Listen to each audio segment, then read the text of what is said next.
Hey guys, welcome back to my channel. இன்னைக்கு நம்ம 16th episode பார்க்கலாம். அதுக்கு முன்னாடி நம்ம சேனலை மறக்காம சப்ஸ்கிரைப் பண்ணுங்க, கூடவே பெல் ஐகானையும் கிளிக் பண்ணிக்கோங்க. அண்ட் வீடியோ ஃபுல்லா பார்த்துட்டு பிடிச்சிருந்தா லைக் அண்ட் கமெண்ட் பண்ணிக்கோங்க. லாஸ்ட் எபிசோட்ல பிரேக்கப் பண்ணிக்கலாம்னு சொல்லி அதுக்கு என்ன காரணம்னு சொல்லவே இல்ல. இப்போ ஹீரோ கேக்குறான், எதனால நான் தெரிஞ்சுக்கலாமா அப்படின்னு கேட்பான். வாங்கி சொல்றா, என்னதான் நீங்க ரொம்ப கஷ்டப்படுறீங்க, அதனால நம்ம பிரேக்கப் பண்ணிக்கலாம்னு சொல்றா. அதுக்கு மட்டும் இல்ல, உங்க அப்பா அம்மா சாவுக்கு என்னுடைய அப்பா தான் காரணம்னு நீங்க நினைச்சிட்டு இருக்கிறது கரெக்ட் இல்ல. அப்போ ஹீரோ யோசிக்கிறான், இவளுக்கு எப்படி தெரிஞ்சதுன்னு. ஹீரோ சொல்றான், அதெல்லாம் எனக்கு எந்த பிரச்சனையும் இல்ல அப்படின்னு சொல்ல, வாங்கியதுக்கு ஆனா எனக்கு பிரச்சனை இருக்கே. என்னுடைய அப்பா உங்க அப்பா அம்மா சாவறதுக்கு காரணம்னு நீங்க சொல்லி வருத்தப்பட்டு இருக்கீங்க.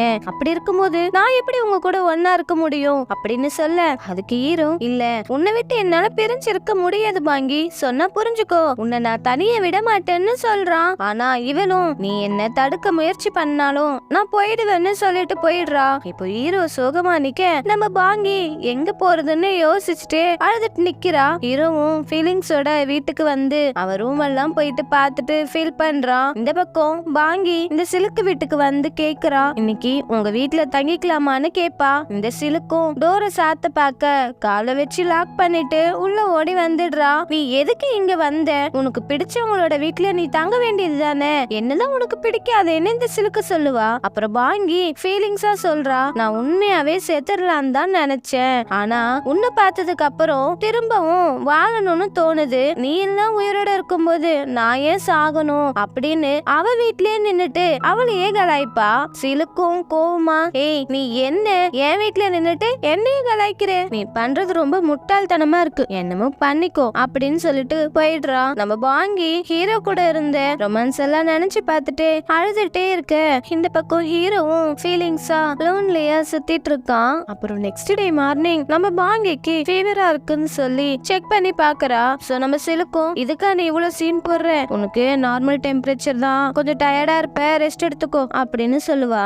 அப்ப பாங்கிக்கு ஹீரோ மெசேஜ் பண்ணிருக்கான், ஒழுங்கா மீட்டிங் வந்து சேரு. இவளும் இந்த பிரச்சனைக்கு நடுவுல இது தேவைதானான்னு சொல்லி போன் எடுத்து வச்சிடறா. அப்ப இந்த சிலுக்கும், உனக்கு என்ன பிரச்சனை, நீ தான் ரொம்ப போல்டான பொண்ணாச்சு, உன்னுடைய ஈகோலாம் தூக்கி குப்பையில போட்டுட்டு ஒழுங்கா வேலைக்கு போய் சேர்ற வழிய பாரு, இப்பெல்லாம் வேலை கிடைக்கிறதே பெரிய விஷயமா இருக்கு அப்படின்னு சொல்லுவா. பண்ற அட்வைஸ் பண்ணிட்டு, நான் சொன்னா நீ கேட்கவா போற, நான் கிளம்புறேன் அப்படின்னு சொல்லிட்டு இவ போயிடுவா. நம்ம பாங்கி யோசிச்சுக்கிட்டே ஹீரோ போய் பார்த்துட்டு, என்னோட ரெசிக்னேஷன் லெட்டர் கொடுக்கதான் நான் வந்தேன்னு சொல்லுவா. ஆனா ஹீரோ அதை ஏத்துக்க மாட்டான். பர்சனல் லைஃப் வேற, அபிஷியல் வேற, சோ நீங்க ஒர்க் பண்ணி தான் ஆகணும், நீ 2 இயர்ஸ்க்கு இங்கதான் ஒர்க் பண்ணுவேன்னு அக்ரிமெண்ட் இருக்கு, சோ அதுபடி நீங்க ஒர்க் பண்ணி தான் ஆகணும் அப்படின்னு ஸ்ட்ரிக்ட்டா சொல்லிடுவான். அதுக்கு பாங்கி, இல்ல எதுவுமே நடக்காத மாதிரி என்னால வேலை செய்ய முடியாது, அதனால நான் இந்த ஜாபை குவிக் பண்ணிட்டு போறேன் அப்படின்னு சொல்லுவா. அதுக்கு ஜீவுக்கு சொல்லுவான், இங்க பாருங்க, என்னோட பிரச்சனைய நான் பாத்துக்கிறேன், பர்சனலியும் அபிஷியலையும் ஒன்னா சேர்த்து கன்ஃபியூஸ் பண்ணிக்காதீங்கன்னு நம்ம பாங்கிக்கு அட்வைஸ் பண்ணுவான். ஓகே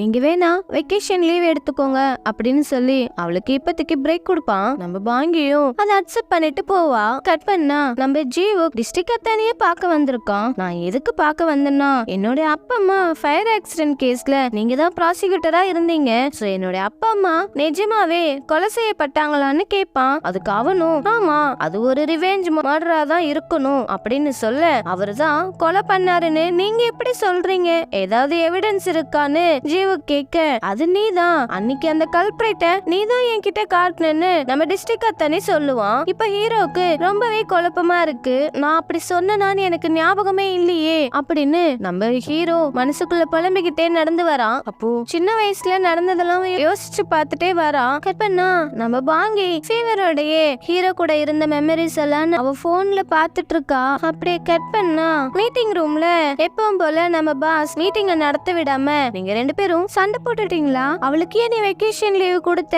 அப்படின்னு கேட்டுட்டு இருக்க.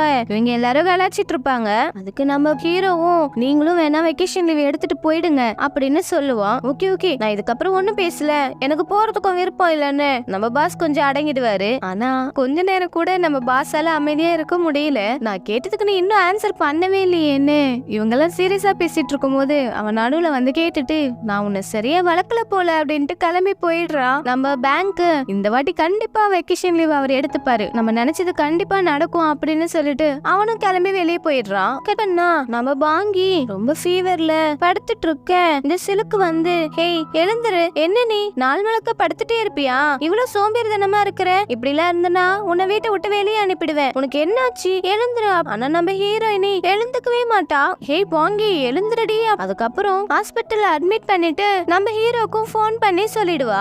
நம்ம ஹீரோவும் நம்ம ஃப்ரெண்டும் பாங்கியை பார்க்க ஓடி வராங்க. நம்ம ஹீரோ உள்ள போய் நம்ம பாங்கியை பார்த்து ஃபீல் பண்றான். நம்ம பாங்கி மயக்கத்திலேயே இது கனவா இருக்க கூடாதுன்னு சொல்லுவா. நம்ம ஹீரோ இது கனவு இல்ல அப்படின்னு சொல்ல அந்த மயக்கத்திலயும் நம்ம ஹீரோவை கிஸ் பண்ணிடுவான். கப்பன்னா நம்ம ஹீரோ அம்மாவும் ஹீரோயினி அம்மாவும் போல சண்டை போட்டுட்டு இருக்காங்க. அப்போ பாங்கி அம்மா கேப்பா, பையன் உங்கள மாதிரி இல்லையே, நிஜமா அவன் உங்களுக்கு தான் பிறந்தானா இல்ல ஏதாவது ரோட்ல இருந்து தூக்கிட்டு வந்தீங்களான்னு கேட்க நம்ம ஹீரோடைய அம்மா இந்த டைம் ஃபீலிங்ஸா, அவன் என்னுடைய ஃப்ரெண்டு பையன் தான், இருந்தாலும் என் பையன் மாதிரி நான் வளர்த்தேன், என் வயித்துல பிறக்கலனாலும் அவன் என் பையனா நினைச்சுதான் நான் அவனை வளர்த்தேன் அப்படின்னு சொல்லுவா. இப்போ பாங்கியோடைய அம்மாவும் சாரி நான் தெரியாம கிண்டல் பண்ணிட்டேன் அப்படின்னு சொல்லுவா. அப்புறம் அப்படியே கட் பண்ணா நம்ம பாங்கி அம்மா பாங்கி கிட்ட அங்க நடந்ததெல்லாம் ஷேர் பண்ணிக்கிறா. நான் அவங்க கிட்ட ஃப்ரெண்டாக தான் ட்ரை பண்றேன், ஆனா அவங்க ரொம்ப வித்தியாசமா நடந்துக்கிறாங்க.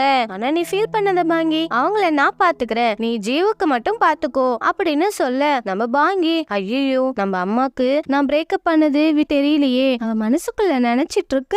அந்த டைம் அவளுக்கு ஒரு கால் வருது. அவளும் அதை பிக் பண்ணி என்ன போலீஸ் ஸ்டேஷனா அப்படின்னு சொல்லிட்டு போலீஸ் ஸ்டேஷனுக்கு போறா. அங்க போனா ஒரு கியூட்டான குட்டி பையன் நம்ம பாங்கிய பாத்துட்டு இவங்க தான் என்னுடைய லாயர் அப்படின்னு கை காட்டுவான். பாங்கிய அதுக்கு ஆமா இவன் ஒரு மர்டரை கண்ணால பாத்துருக்கான். அந்த போலீஸ் அந்த கொலைகாரன் ஃபேஸ பாத்தியாப்பா அப்படின்னு கேட்பாங்க. இந்த குட்டி பையனும் பயந்துட்டே இல்ல எனக்கு சரியா ஞாபகம் இல்ல அப்படின்னு சொல்ல பாங்கியும் இப்ப அவன் கொஞ்சம் பயத்துல இருக்கான், நான் அப்புறமா கூப்பிட்டுட்டு வரேன்னு சொல்லி நம்ம ஜீவுக் வீட்டுக்கு கூப்பிட்டு வரா. அங்க எல்லாரும் இவ்வளவு ஹாப்பியா வெல்கம் பண்ணுவாங்க. அப்புறம் இந்த குட்டி பையனை பார்த்து யாருன்னு கேட்க அந்த குட்டி பையன் நம்ம பாங்கிய அம்மான்னு கூப்பிடுவான். எல்லாருக்கும் அப்படியே ஷாக் ஆயிடும். அதுக்கப்புறம் சொல்லுவான் இல்ல எனக்கு அம்மா அப்பா யாரும் இல்ல, நான் ஒரு அங்கிள் ஆன்ட்டி வீட்டுல தான் தங்கி இருக்கேன் சொல்லிட்டு நம்ம பாங்கிய பார்த்து இவங்க தான் என்னோட லாயர் அப்படின்னு சொல்லுவான். அதுக்கப்புறம் நம்ம பாஸ் கேட்பாரு என்னது இந்த குட்டி பையன் ஒரு மர்டரோட விட்னஸா அப்படின்னு ஆச்சரியமா கேட்க ஆமான்னு சொல்லிட்டு அந்த ஷாப்ல நடந்த கொலைய பத்தி சொல்லிட்டு இப்படிதான் அந்த கொலைகாரன் கொலை பண்ணிட்டு போனா அப்படின்னு சொல்லுவான். நம்ம பாஸ் அதுக்கு குவெஸ்டின் கேட்கும் போது அந்த குட்டி பையன் சொல்லுவான் பாங்கி கிட்ட எனக்கு இவரை பிடிக்கவே இல்லைங்க அப்படின்னு சொல்லுவான். பாங்கியும் வாய மூடு அப்படிலாம் பேசக்கூடாது சொல்லுவா. இப்படியே இவங்க கலாச்சிட்டு இருக்க. அப்புறம் ஸ்நாக்ஸ் சாப்பிட்டுட்டே இருப்பான் அந்த குட்டி பையன். எங்க ஆன்ட்டி என்னை பத்திலாம் கவலையே பட மாட்டாங்கன்னு அந்த குட்டி பையன் சொல்ல பாங்கி எதுக்கு இல்ல நீ ஏன் கூடயே தங்கிக்கோ அப்படின்னு சொல்லிட்டு அச்சச்சோ நானே வேற ஒருத்தவங்க வீட்டுல தங்கி இருக்கேன், உன்ன அங்கெல்லாம் கூப்பிட்டுட்டு போக முடியாது கண்ணா அப்படின்னு சொல்லுவா. இப்போ இந்த குட்டி பையனை யார் வீட்டுக்கு அனுப்புறதுன்னு யோசிக்கிறாங்க. நம்ம பேங்க் வீட்டுக்கு அனுப்பலாமா இல்ல நம்ம ஃப்ரெண்ட் வீட்டுக்கு அனுப்பலாமான்னு யோசிக்கும் போது அவங்க எல்லாம் எஸ்கேப் ஆயிடுவாங்க. ஐயோ இவன் ரொம்ப குட்டி பையனா இருக்கான், இவனை எப்படி நான் கூப்பிட்டு போக முடியும் அப்படின்னு சொல்லிட்டு எஸ்கேப் ஆயிடுவாங்க. அப்போ ஜீவுக்கு வீட்லயே அவனை தங்க வச்சிருவாங்க. ஆனா நம்ம ஹீரோக்கு அந்த குட்டி பையனை பிடிக்கல. அந்த குட்டி பையன் கிட்ட சொல்லுவான் இங்க பாரு நீ இந்த ஃபர்ஸ்ட் ஃப்ளோர்ல மட்டும் தான் இருக்கணும், செகண்ட் ஃப்ளோர் என்னுடைய ரூம்க்குலாம் நீ அங்க வரவே கூடாது அப்படின்னு ஸ்ட்ரிக்ட்டா சொல்லுவான். ஒழுங்கா இருக்கணும், உன்னுடைய சுட்டித்தனத்தெல்லாம் என்கிட்ட நீ காட்டக்கூடாது, என்கிட்ட நீ பேசவே கூடாது அப்படின்னு ரொம்ப ஸ்ட்ரிக்ட்டா சொல்லுவான். அந்த குட்டி பையனும் பேந்த முளைச்சிட்டு கட் பண்ணா நம்ம ஃப்ரெண்டு பாங்கி கிட்ட பேசிட்டே வரான். உங்களுக்கு அப்பப்பதான் உடம்பு சரியில்லாம போகும்னு சொல்லுவீங்க, ஆனா இவ்வளவு டெம்பரேச்சர் அதிகமா ஒரு அளவுக்கு விடுவீங்க அப்படின்னு கேட்க ஆமா உங்களுக்கு எப்படி தெரியும், நான் தான் ஹாஸ்பிட்டலுக்கு வந்து பார்த்தனே அப்படின்னு சொல்லுவான். அதுக்கு நம்ம பாங்கி ஒரு நிமிஷம் அப்போ ஜீவோக்கு அப்படின்னு கேட்க ஆமா நானும் ஜீவோக்கும் தான் ஹாஸ்பிட்டலுக்கு வந்து பார்த்தோம் உங்களை அப்படின்னு நம்ம ஃப்ரெண்டு சொல்லுவான். வாங்கி அச்சச்சோ அப்ப நான் நிஜமாவே கிஸ் பண்ணிட்டேனா, அது கனவு இல்லையா அப்படின்னு யோசிக்கிறா. அவளுக்குள்ளேயே அவ தனியா புலம்பிட்டு இருக்க. நம்ம ஃப்ரெண்டுக்கு ஒன்னும் புரியல, என்ன பேசுறீங்க கொஞ்சம் எனக்கும் புரியுற மாதிரி பேசுங்களேன் அப்படின்னு சொல்லுவான். கடன்னா அந்த குட்டி பையனுக்கு அந்த கொலைகாரனை பத்தி ஞாபகம் கனவுல வருது. அந்த பயத்தோட எழுந்து நம்ம ஜீவுக்கு ரூமுக்கு வந்துருவான். ஜீவுக்கு அதுக்கு பேய் மாதிரி கத்திட்டு நான் தான் உன்னை மேல வரக்கூடாதுன்னு சொல்லிருக்கல, கீழே போ, உன்னை யார் மேல வர சொன்னா அப்படின்னு மிரட்டுவான். ஆனா அந்த குட்டி பையன் அதெல்லாம் கண்டுக்காம அவனோட பெட்ல வந்து படுத்துப்பான். ஜீவுக்கு அதுக்கு நீ ஏன் கூட வந்து படுத்துக்கிறேன்னு கேட்பான். அதுக்கு அந்த குட்டி பையன் எல்லாம் எனக்கு வந்து கனவு தான் காரணம், நிஜமாவே அந்த கொலைகாரனை கண்டுபிடிச்சிருவாங்களா, அப்படி கண்டுபிடிக்கலனா அதுக்கு காரணம் நான் தானே அப்படின்னு கேட்பான். ஜீவுக்கு தோணுது நம்ம சின்ன வயசுல இருந்த மாதிரிதான் இந்த குட்டி பையனும் இருக்கான் அப்படின்னு நினைச்சிட்டு ஜீவுக்கு அந்த குட்டி பையனுக்கு தைரியம் சொல்லுவான். நீ இனிமேலு இங்க உன் இஷ்டத்துக்கு இரு, எதையும் நினைச்சு பயப்படாத அப்படின்னு சொல்லுவான். கட் பண்ணா நம்ம பாங்கி ஸ்கூல் கேட் கேட் முன்னாடி வந்து நின்னுட்டு இங்கதானே அந்த குட்டி பையனை நிக்க சொன்னேன், எங்க போனா அப்படின்னு விசாரிப்பான். இந்த குட்டி பையன் தலை தெறிக்க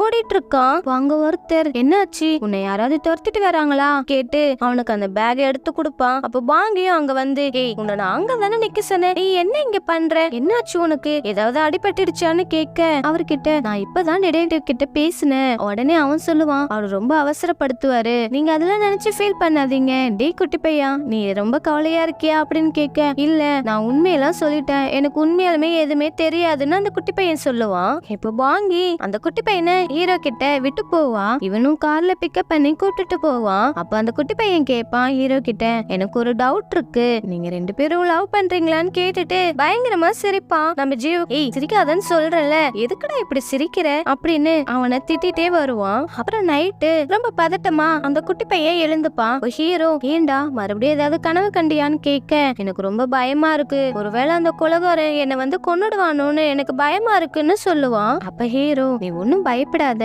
இந்த ப்ராப்ளம் இருக்கிற வரைக்கும் உனக்கு இந்த கனவு வந்துட்டு தான் இருக்கும், இந்த பிரச்சனை எல்லாம் சால்வ் ஆனா எல்லாம் சரியா போயிடும், நீ எதுவும் நினைச்சு ஃபீல் பண்ணிட்டு இருக்காத, நிம்மதியா தூங்குன்னு சொல்லுவான். நெக்ஸ்ட் மார்னிங் இந்த குட்டி பையன் ஹீரோ கிட்ட சொல்லுவான் நான் அடையாளம் காட்டலான்னு இருக்கேன், அந்த கொலைகாரன் யாருன்னு. அப்போ அவனை போலீஸ் ஸ்டேஷனுக்கு கூட்டு போறாங்க. அப்போ போலீஸ் கேட்பாங்க என்னாச்சு உனக்கு எல்லாம் ஞாபகம் வந்துச்சான்னு கேட்க அந்த குட்டி பையனும் அந்த சூப்பர் மார்க்கெட்ல அப்படின்னு சொல்லி ஸ்டார்ட் பண்ணுவான். அப்புறம் அந்த குட்டி பையன் அங்க வேற ஒருத்தனை கை காமிச்சு அவன் போன் ரிங்டோனையும் சொல்லுவான். உடனே அவனும் என்னோட ரிங்டோன் இங்க எல்லாருக்கும் தெரியும், நீ ஒன்னும் காமெடி பண்ணாத, என்ன பத்தி ஏன் அப்படி சொல்ற அப்படின்னு கேட்பான். இதே ஷூஸ் தான் சொல்லி அந்த ஷூவையும் அடையாளம் காட்டுவான். அப்புறம் உடனே அவனை அங்க இருந்த போலீஸ் எல்லாம் பிடிச்சிட்டு போயிடுவாங்க. அப்ப ஜீவுக்கும் பேங்க்கும் இத வச்சு அவங்க விசாரிப்பாங்க.